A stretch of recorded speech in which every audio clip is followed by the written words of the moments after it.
भाई कौन है ये, जानते हो इसे? हमें नहीं मालूम साहब। इसे हॉस्पिटल लेके जाना चाहिए, जरा मेरी मदद करो। आता है।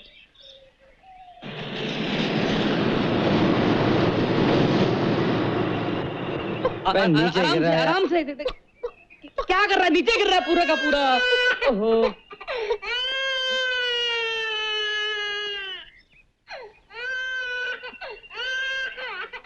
बच्चे के रोने की आवाज। ये तो अपनी वैन में है मास्टर। अपनी वैन में? बच्चा है तो बच्चे की माँ भी होगी।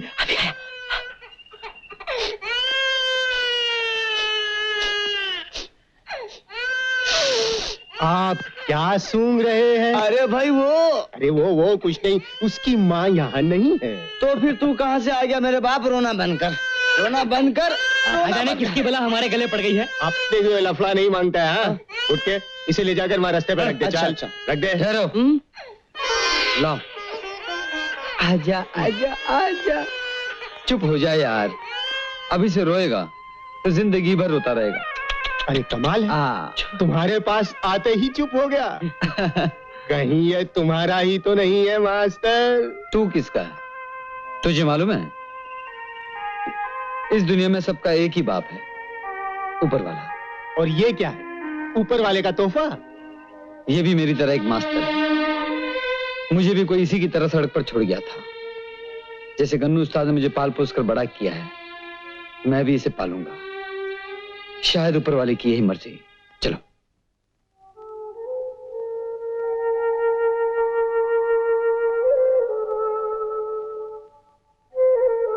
बच्चा मिल जाएगा, चिंता मत करो। अच्छा ये बताओ कि तुम्हारा घर कहाँ है?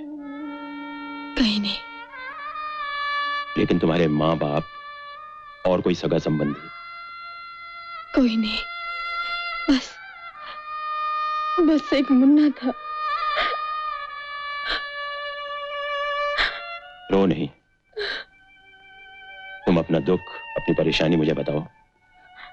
हो सकता है मैं तुम्हारी कोई मदद कर सकूं। बोलो। भगवान ने मुझसे मेरा सब कुछ छीन लिया। कुछ दिन पहले मैं बहुत सुखी थी, किसी बात की कोई कमी नहीं थी।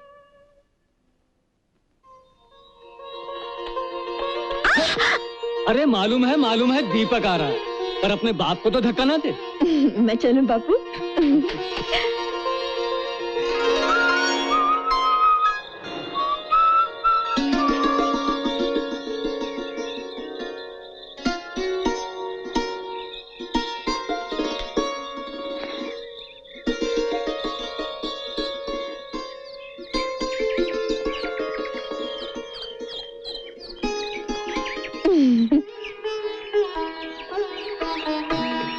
रूपा, छोड़ो।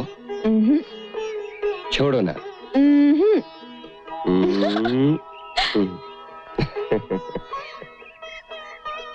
जिन आंखों को देखने के लिए मेरी आंखें तरस जाती हैं, उन्हें क्यों छुपा रही? हटाओ हाथ।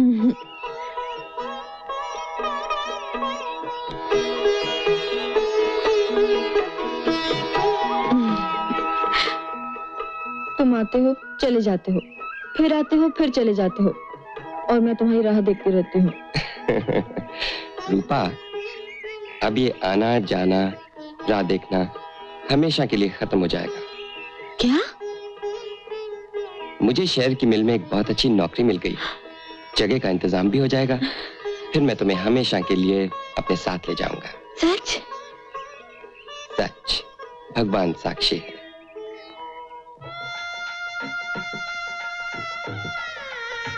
मैं भगवान विश्वनाथ के सामने ये मंगल सूत्र पहनाकर आज से तुम्हें अपनी पत्नी स्वीकार करता हूं। भगवान तुम्हें सुखी रखे। मैं बहुत खुश हूं बेटा, तुमने परम पिता परमेश्वर के सामने मेरी बेटी को अपनाया। लेकिन दीपक, ब्याह शादी तो सबके सामने विधि पूर्वक ही हो तो अच्छा। वो तो एक रस्म की बात है बाबा। जगह मिलते ही मैं सबके सामने रूपा को अपनी दुल्हन बनाकर ले जाऊंगा। आशीर्वाद दीजिए। जीते रहो, तुमने मेरा बोझ हल्का कर दिया। एक चिट्ठी आई कि जगह का इंतजाम हो गया है, वो वापस आ रहे हैं। मैं खुश होकर उनके आने की घड़ियां गिनती रही कि अचानक एक तार आया कि अब वो इस दुनिया में नहीं रहे।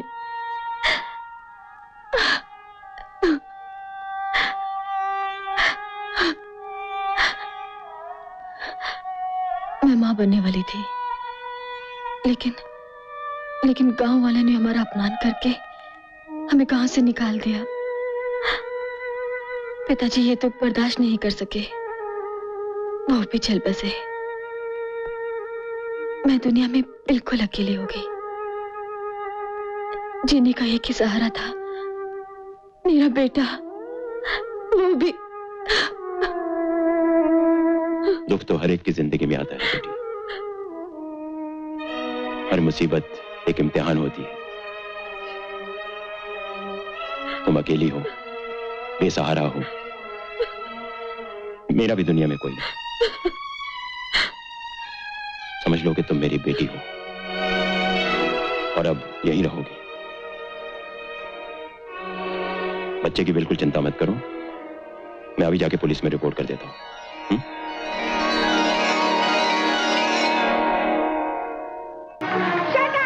सासू जी की बच्ची, सासू जी चल, कहाँ पहुंचे सासू जी? चल मेरे साथ। क्या कर रहे थे सासू जी?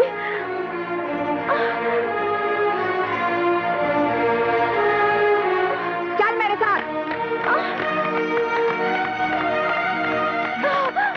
तुम जैसे देहाती और गंवार लोगों की मेंटालिटी को मैं अच्छी तरह से पहचानती हूँ और ये भी जानती हूँ कि इस घर में तू किस मतलब से आई है। शादी के नाम का तो एक नाटक खेला है तूने। तुम लोगों का भगवान सिर्फ पैसा होता है, पैसा। ये ले, सामने पड़ा है तेरा भगवान। उठा ले जितना जी में आए और निकल जा इस घर से अभी और इसी वक्त। सुना नहीं तूने? मैं कह रही हूँ जितना पैसा, जितनी दौलत चाहिए उठा ले और मेहरबानी करके मेरे बेटे का पीछा छोड़ दे। ये आप क्या कहते हैं सासू जी? वो हमार पति है, पति, और पति परमेश्वर होते हैं, वो का सौदा नहीं होते सासू जी। हम ये घर में आपके पैसे के लालच में नहीं आए हैं, आप लोगों का प्यार जीतन आए हैं सासू जी। प्यार जीतन आई है? मैं तुझे खूब अच्छी तरह से समझती हूँ। अब मैं एक लफ्ज़ भी सुनना नहीं चाहती, निकल जा यहाँ से। तो फिर हमारा जवाब भी सुन लियो सासू जी। बहू ससुराल में आवत है डोली में सवार हुई के और जात है अर्थी माँ। अब हम जीते जी यहाँ से नहीं जाएगा।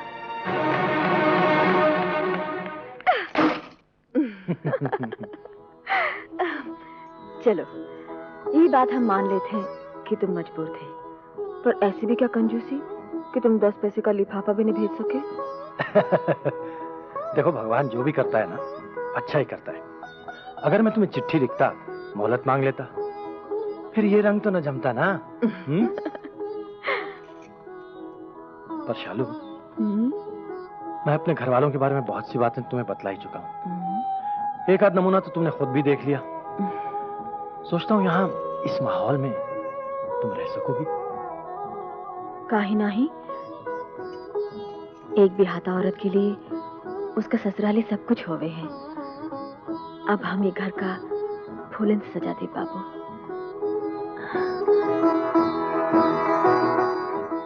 शहर के पुरुष सम्मेलन की तरफ से एक मर्द को इनाम। कहा जाता है कि एक पति ने अपनी पत्नी को, जो बेतहाशा बदज़बान थी, मार मार के उसका भुरकस निकाल दिया। इस सिलसिले में उसे सोने का तमगा इनाम में दिया गया। कौन है भाई ये? ससुर जी।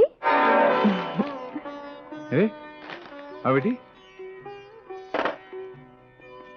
भाई लगन ससुर जी, हम तुम्हारे वास्ते चाय लाए हैं। तू काय को लाई? घर में नौकर नहीं? नौकर तो बहुत है ससुर जी, पर तुहार सेवा करना हमारा धर्म होवे है।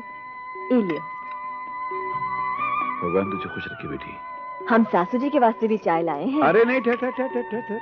नागिन सो रही, उसको जगा मत, वरना फुनकार के उठेगी और डस लगी तुझको। आप कोनो चिंता न करे ससुर जी। चिंता कैसे नहीं करे बेटी, तू चिंता की नगरी में जा रही है।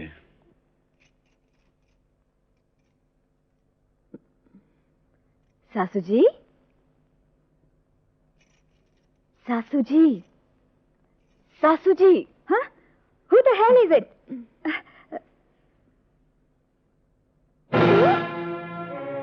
मेरे कमरे में आने की जुर्रत कैसे हुई तेरी? तू किसकी इजाजत से यहाँ आई है? क्यों आई है? हम आपके वास्ते चाय लाए हैं सासू जी। तुझे किसने कहा था चाय लाने के लिए? घर के सारे नौकर मर गए हैं क्या? इससे get out! पर हमार बहुत सासू जी, जल्दी कर मेरे कमरे से। Get lost! ओहो, न जाने ये गंवार और जंगली जाहिल क्यों आई है, कहाँ से आई है? मेरा तो सारा मूड खराब कर दिया। मैंने तो पहले ही मना किया था कि अपनी सास को मत छेड़ो, तुम नहीं मानी। हो गया ना सब गड़बड़।